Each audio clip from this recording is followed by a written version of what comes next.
हर हर महादेव। श्री शिव महापुराण रुद्र संहिता तृतीय पार्वती खंड अध्याय 22। श्री भगवान शिव की आराधना के लिए मां पार्वती जी की दुष्कर तपस्या। श्री ब्रह्मा जी कहते हैं कि हे देवर्षि, तुम्हारे चले जाने पर प्रफुल्लित चित्त हुई पार्वती जी ने महादेव जी की तपस्या से ही साध्य माना और तपस्या के लिए ही अपने मन में निश्चय किया। तब उन्होंने अपनी सखी जया और विद्या के द्वारा पिता हिमाचल और माता मैना से आज्ञा मांगी। पिता ने तो स्वीकार कर लिया, परंतु माता मैना ने स्नेहवश अनेक प्रकार से समझाया और घर से दूर वन में जाकर तप करने से पुत्री को रोका। मैना ने तपस्या के लिए वन में जाने से रोकते हुए मां बाहर न जाओ ऐसा कहा। इसलिए उस समय शिवा का नाम मां हो गया। हे मुने, शैलराज की प्यारी पत्नी मैना ने रोकने से शिवा को दुखी हुई जान अपना विचार बदल दिया और पार्वती को तपस्या के लिए जाने की आज्ञा दे दी। हे मुनि श्रेष्ठ, माता की वह आज्ञा पाकर उत्तम व्रत का पालन करने वाली पार्वती ने भगवान शंकर का स्मरण करके अपने मन में बड़े सुख का अनुभव किया।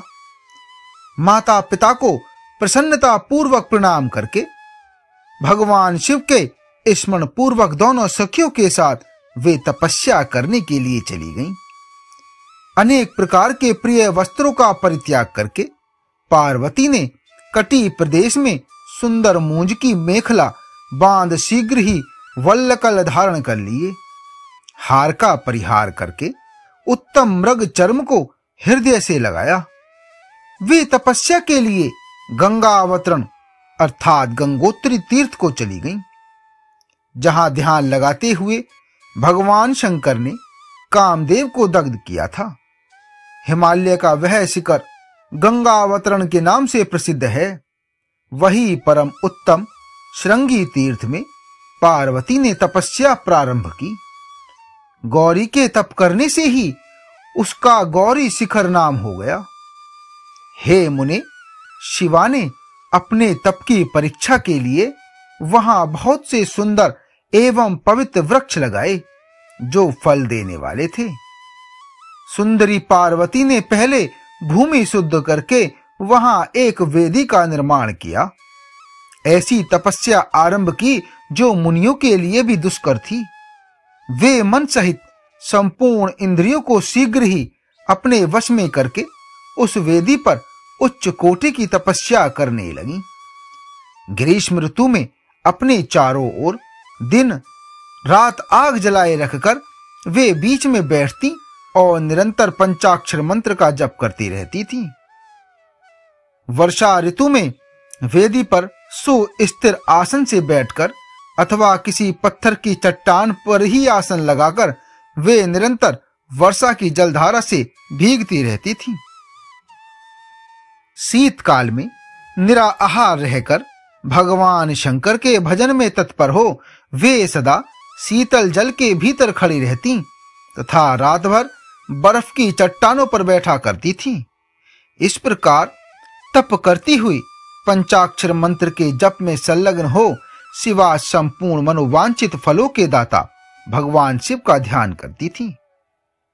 प्रतिदिन अवकाश मिलने पर वे सखियों के साथ अपने लगाए हुए वृक्षों को प्रसन्नता पूर्वक सींचती और वहां पधारे हुए अतिथि का आतिथ्य सत्कार भी करती थीं। शुद्ध चित्त वाली पार्वती ने प्रचंड आधी कड़ाके की सर्दी, अनेक प्रकार की वर्षा तथा दूसह धूप का भी सेवन किया। उनके ऊपर वहां नाना प्रकार के दुख आए, परंतु उन्होंने उन सबको कुछ नहीं गिना। हे मुनि, वे केवल भगवान शिव में मन लगाकर वहां सुस्थिर भाव से खड़ी या बैठी रहती थीं। उनका पहला वर्ष फलाहार में बीता और दूसरे वर्ष उन्होंने केवल पत्ते चबाकर बिताया। इस तरह तपस्या करती हुई देवी पार्वती ने क्रमशः असंख्य वर्ष व्यतीत कर दिए। हिमवान की पुत्री शिवा देवी पत्ते खाना भी छोड़कर सर्वथा निराहार रहने लगी, तो भी तपश्चर्या में उनका अनुराग बढ़ता ही गया। हिमाचल पुत्री शिवा ने भोजन के लिए पर्ण का भी परित्याग कर दिया, इसलिए देवताओं ने उनका नाम अपर्णा रख दिया। इसके बाद पार्वती भगवान शिव के स्मरण पूर्वक एक पैर से खड़ी हो पंचाक्षर मंत्र का जप करती हुई भी बड़ी भारी तपस्या करने लगी। उनके अंग चीर और वल्कल से ढके थे, वे मस्तक पर जटाओं का समूह धारण किए रहती थीं। इस प्रकार शिव के चिंतन में लगी हुई पार्वती ने अपनी तपस्या के द्वारा मुनियों को जीत लिया। उस तपोवन में महेश्वर के चिंतन पूर्वक तपस्या करती हुई मां काली के 3000 वर्ष बीत गए। जहां महादेव जी ने 60,000 वर्षों तक तप किया था, उस स्थान पर क्षण भर ठहरकर शिवा देवी इस प्रकार चिंता करने लगी, क्या महादेव जी इस समय यहां नहीं जानते कि मैं उनके लिए नियमों के पालन में तत्पर हो तपस्या कर रही हूं? फिर क्या कारण है कि सुदीर्घ काल से तपस्या में लगी हुई मुझ सेविका के पास वे नहीं आए? लोक में, वेद में और मुनियों द्वारा सदा ग्रीस की महिमा का गान किया जाता है। सब यही कहते हैं कि भगवान शंकर सर्वज्ञ, सर्वात्मा, सर्वदर्शी, समस्त ऐश्वर्य के दाता, दिव्य शक्ति संपन्न, सबके मनोभावों को समझ लेने वाले, भक्तों को उनकी अभिष्ट वस्तु देने वाले और सदा समस्त कलेशों का निवारण करने वाले हैं। यदि मैं समस्त कामनाओं का परित्याग करके भगवान वृषभ ध्वज में अनुरक्त हुई हूं, तो वे कल्याणकारी भगवान शिव यहां मुझ पर प्रसन्न हों। यदि मैंने नारद तंत्रोक्त शिव पंचाक्षर मंत्र का सदा उत्तम भक्ति भाव से विधि पूर्वक जप किया हो, तो भगवान शंकर मुझ पर प्रसन्न हो। यदि मैं सर्वेश्वर शिव की भक्ति से युक्त एवं निर्विकार हूं, तो भगवान शंकर मुझ पर अत्यंत प्रसन्न हो। इस तरह नित्य चिंतन करती हुई जटावल कलधारणी निर्विकारा पार्वती मुख नीचे किए सुदीर्घ काल तक तपस्या में लगी रहीं। उन्होंने ऐसी तपस्या की जो मुनियों के लिए भी दुष्कर थी। वहां उस तपस्या का स्मरण करके पुरुषों का बड़ा विस्मय हुआ। हे महर्षि, पार्वती की तपस्या का जो दूसरा प्रभाव पड़ा था, उसे भी इस समय सुनो।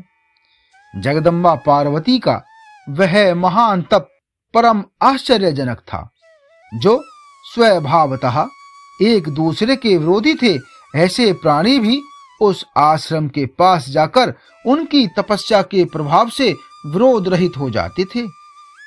सिंह और गौ आदि सदा रागादि दोषों से संयुक्त रहने वाले पशु भी पार्वती के तप की महिमा से वहां परस्पर बाधा नहीं पहुंचाते थे।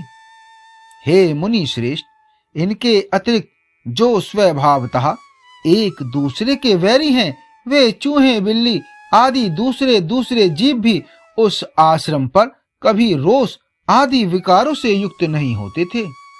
वहां के सभी वृक्षों में सदा फल लगे रहते थे। भांति भांति के तृण और विचित्र पुष्प उस वन की शोभा को बढ़ाते थे।